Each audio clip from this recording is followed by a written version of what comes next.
The biggest protests in 20 years in that country. Security forces firing tear gas. Thousands of people had to turn back. A series of protests against the World Cup. When violent anti-government clashes broke out overnight in Brazil. How could it be that Brazil, which is the country of football, is protesting against football? When countries organize sporting events, they are not simply hosting an event. They want to communicate ideas about themselves to the world. Brazil is a very interesting case.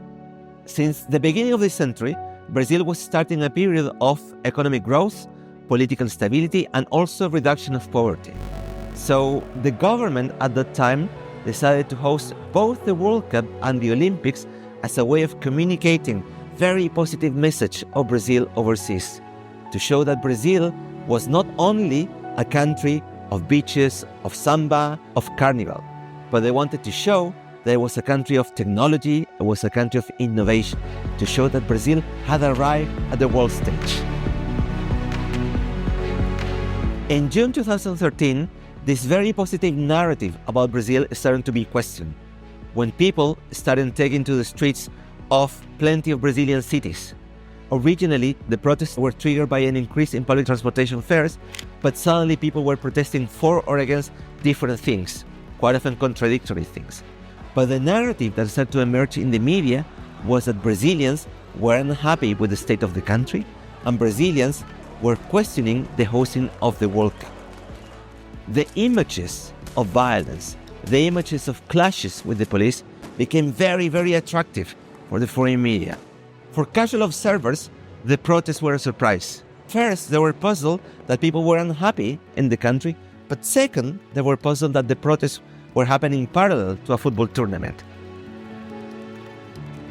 From the perspective of soft power, there is a whole decade, from 2003 until 2013, with a very positive narrative about Brazil. People were talking about the BRICS. Brazil was the B of the BRICS, the economies that supposedly were going to dominate this century. That narrative ends with the protests. And after that, you have a period of disappointment. The economy was slowing down. Politically also, the country was in crisis. You had the impeachment of Dilma Rousseff, and then you have the right-wing presidency of populist Jair Bolsonaro.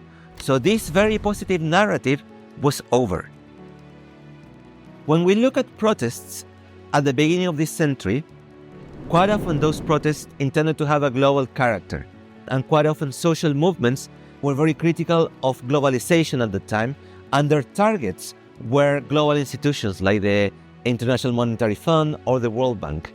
Demonstrators started to realize that those protests were not very effective, because it's very difficult to target those organizations. That in order to have more chances of success, it was better to target national governments. But what I also find interesting is that quite often, when people take to the streets, they do it on behalf of the nation. You can see it in Brazil and in other countries. People wear football t-shirts of the national team. People have flags. They're claiming to be representing the nation. This is a story about the limits of soft power. Governments spend hefty sums of money in hosting these events to try to project a positive image abroad. But quite often, they neglect the needs of people in their countries.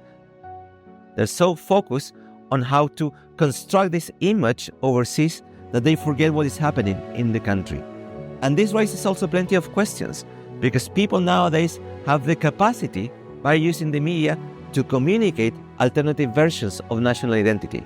People have the capacity of questioning the glossy images that governments construct through nation branding or public diplomacy.